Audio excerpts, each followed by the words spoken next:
මගේ කතාවෙන් පස්සේ යන්කො මේ සෙඩ් එක ළඟට බිබේ. අරුබුදයක් නැද්ද කියලා පෙන්වන්න පුළුවන්. ඔය නිින්දෙන් නැගිටින්න එපා ඔබතුමා. ඔබතුමාත් නරකට ගිහිලා තියෙන දැන්. ඔබතුමා සාමාන්‍යයෙන් ඔය ඉදිරි පෙළේ ඉන්න පචකාරයෝ වගේ පච කියන්න යන්න එපා. අරුබුදයක් නැහැ කියන්නේ අන්තර්ජාතික ගුවන් සමාව ගන් ගුවන් යානා වලින් එන්නේ නැහැ. ඔයා ටිකට් දීර්ඝ කරයි කියලා. ගුවන් යානා යන්න නැත්තම් වැඩක් නැහැ. සංචාරකයෝ එන්නේ නැත්තම් තෙල් දීලා වැඩක් නැහැ. කරන්න ඕනේ දේ කියන්නද? ඇල්ලේ ගිහිල්ලා ඔය ණය අරගෙන හොටෙල් හදපු ව්‍යාපාරිකයෝ ඉන්නවා. නේ එයාලට මොනටෝරියම් එකක් දෙන්න කතා කරා. සීවිල් අතර රියදුරෝ ඉන්නෝ. එයාලගේ ව්‍යාපාර ශේෂ්ඨ දැන් ණය අරගෙන කරගෙන යන කට්ටියට ඒ කාලේ කෑ ගැහුවා එයාලගේ නායකයා. ඔය මොනටෝරියම් ගැන නේද අපේ කබීර විශ්වනාථතුමා. සෑහෙන්න කතා කරා. අන්න ඒව කරන්න. ඒව තමයි කාලීන වැඩපිළිවෙල. මේ කියන්නේ අවුරුද්දක් එනවා පරිප්පු වැඩි වෙනවද? සීනි වැඩි වෙනවද? හාල් වැඩි වෙනවද? ගමන් බිමන් ටික යන්න පුළුවන්ද කියන කාරණේ මේ මුජුම රහමන් මන්ත්‍රීතුමා අහන්නේ. කෝේවට උත්තර. ඔයාලගේ වෙළඳ ඇමති මොකද්ද කියන්නේ? මේවා වැඩි වෙන්න පුළුවන් කියන. ඔයාලා කියනවා අරුබුදයක් නැහැ කියලා. ඔයාලට අරුබුදේ පේන්නේ නැහැ, දකින්නේ නැහැ. ඇයි? ඔයාලා එදා හිටපු කට්ටිය නෙවෙයි. තුමා කියනවා එයාව විශ්වාස කරන්නලු. එයාව විශ්වාස කරන්න ජනතා විමුක්ති පුරණේ JVP කාර්යයන්ට පුළුවන්ද කියලා මම අහනවා. ඇයි 76 අවුරුද්දක් තිස්සේ මොනවාද ජනතා විමුක්ති පුරණේ කාඩරකට කිව්වේ? විජේවීර මහත්තයා නායකයා හැටියට මොකද කිව්වේ? කොයාලගේ සමාජවාදය රෙද්දපල්ලේ. ඔයාලා සමාජවාදයේ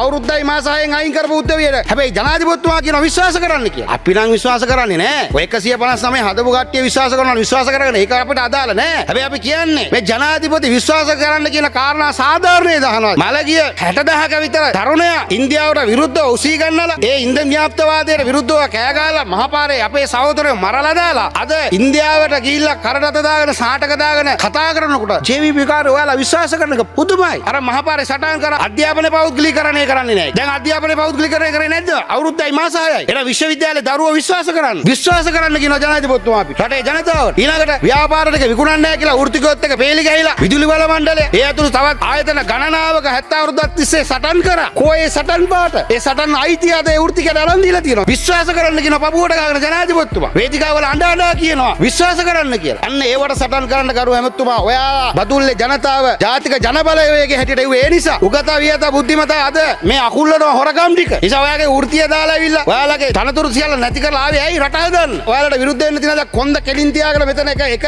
ජාතික ජනබලයක් කෙනෙක් නැගිටලා කියනවාද? අද නායිකාව කතාව. මොකද්ද කියන්නේ? ලෝක අරුබුදයක් තියෙන වෙලාවක විපක්ෂයට එම හැසිරෙන්න එපාලු. ඔයාලා එම හැසිරුණාද? ඔයාලා කොරෝනා වෙලාවේ විපක්ෂනේ හැසිරෙවිච්ච විදිය මේ හැන්සාට් සටහන් ගෙනල්ලා පෙන්නන්න පුළුවන්. කියපු කතන්දර දැන්නේ ඉවස ගන්න බෑනේ Facebook එකේ එදා කියපේක දැන් දානකොට ඩොලර් එවන්න එපයි කිව්වලු. ඔන්න මේ හඳුන්නේ නැති මහත්තයෝ ඩොලර් අපි කියලා දිනවද එහෙම? ඔන්න ඔයාලගේ විපක්ෂකාරය බා. නිසා ඔයාලා විපක්ෂය හරියට හැදිලා විපක්ෂයේදී මේ ආර්ථික අරුබුද පීඩන එනකොට ඒවට හොඳට මේ එදා හිටපු ආණ්ඩුවට අතහිත දීලා තිබ්බනම් කැත නැතුව ඕවා කියන්නේ. ලැජ්ජ නැතුව අද කියනවා අපි එහෙම කරලා නැහැ කවදාවත්. මේ ආර්ථික අරුබුදයක පීඩනයක වෙලාවේ බලය ගන්න අපි සූදානම් නැහැ. දැන් ඊළඟ එක තමයි මද්දුමණ්ඩාර අපේ ඇමතුමා කියනවා අපි හොරු නෙවෙයි. එතකොට අපි අහනවා අර ජනතා විමුක්ති පෙරමුණ ඇතුළු එදා අවුරුදු 76ක් තිබ්බ සටන් පාට සියල්ල පාවා දීලා අද ටයිකෝට් දාගෙන සුද්ධෝ වගේ හොරා කන එක හොරා කන්නේ කොහොම පිළිගන්න කියලා. අත ජාතිය අමතලා හොරා කනවා. ගල මුනුසේ මන්ත්‍රීතුමේ ජනාධිපතිතුමා ජාතිය අමතලා හොරා කනවා. ඔය ඇහුවද ඒ කතාව? නැව් තුනක් එන්නේ. හැබැයි ඕනෑම කොහේ හරි හන නැවක. මේක අඬන්න කියන්නේ. අර මුජමන්තුමා කිව්වා මේ මෙයාලා ගසා ගන්න විදිය හොයාගන්න. ඔව් මාරුම වැඩේ. දැන් මම මේ කල්පනා කරේ දැන් ඒ නැව් තුන නැහැ. නැව් තුන ඇති. කොහේ හරි අනේකක් ගන්නවලු.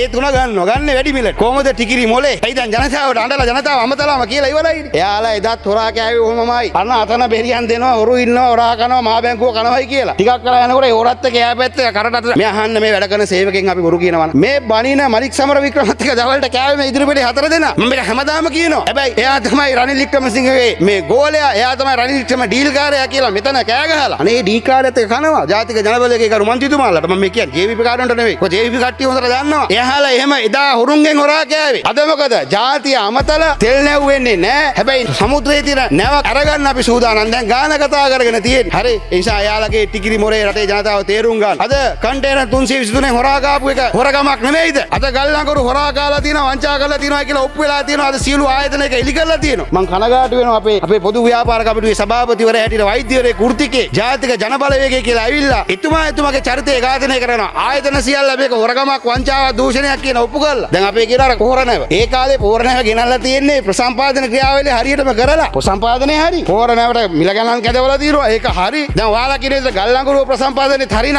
පොහොරණවේ ප්‍රසම්පාදනේත් හරිනම් ඒක හොරගමක් නෙවෙයි. ඒක හොරගමක් වෙන්න බෑනේ. මේ ප්‍රසම්පාදන 100% හරිනම් පොහොර ගේන්නන්න අවශ්‍ය මිල ගණන් කැදවලා ඒක අඩු බලංසුව දීපු ආයතනය කැදවලා තියෙනවනේ. ඒක බාල වෙලා තියෙනවා. ඒක අසුචි වෙලා තියෙනවා කියන කාරණේ කියන්න බෑ. ප්‍රසම්පාදනේ හරිනේ එහෙනම්. ඒ න්‍යාය අනුව ගල් ලංගුරු වංචාවක් නොවෙන්න පොහොර වංචාව ඒක ඔයාලා අර කපරගොයා තලගොයා කරන න්‍යාය. ඒ නිසා මතක තියාගන්න තියාගන්න. ඔයාට ආයුෂ නැහැ. අපි දැන් දැම්මා ගල්ලංකුරු වලට විශ්වාස භංගය. අපිට ඒක ජයග්‍රහණය කරන්න බෑ. ඇයි 159 එක පරාජය කරනවා. හැබැයි අපි පෙන්වන්නේ මොකද රටට? NPP එකනෝ ජාතික ජනබලවේගය ඇතුලේ උගත වියත බුද්ධිමතා කියලා ඇවිල්ලා රට හදනවා කිව්වට ගල්ලංකුරු හොරකමට අත උස්සනවා ලැජ්ජ නැතුන් කියන කාරණේ පෙන්වන එක තමයි අපේ ජයග්‍රහණයේ මුළුසුනේ මන්ත්‍රීතුමනි. අපිට ඒක දිහන්න බෑ. හැබැයි අපි පෙන්වනවා මේ පසුපෙළේ ඉන්න මේ ඉදිරි පෙළේ ඉන්න ජාතික ජනබලවේගයේ ඒ උගත් වියත් ආචාර්යවරයා මහාචාර්යවරයා ඒ හොරකමට වංචාවට ලැජ්ජ නැත අත උස්සනවා කියන කාරණේ පෙන්වීම තමයි අපේ ඉතින් රටේ ජනතාව තේරුම් ගන්න. විපක්ෂයේ කාර්යභාරය ජාතික ජනබලවේගයේ JVP ගේ එදා කරා වගේ කරන්නේ නැත්තේ මේ අපහසුතාවය තුල තවත් අපහසුතාවයකින් එහෙම නැත්නම් තවත් ආර්ථික අරුබුදයක් ගොඩනගලා ගෙවල් ගිනි තියලා මිනිමරලා සමගි ජනබලවේගයේ බලයට එන්නේ නැහැ බලය ගන්නේ නැහැ. ඔයාලා බලය දාලා යනවා. ඔයාලා බලය දාලා යන්න සිද්ධ වෙනවා. නැවතත් කියනවා ජාතික ජනබලවේගයේ උගතා වියතා ඔයාලගේ තනතුර ගෞරවය කෙලස ගන්න එපා JVPට කඩේ ගිහිල්ලා කියන කාරණේ මතක් කරගන්න මම බොහොම ස්තුතියි.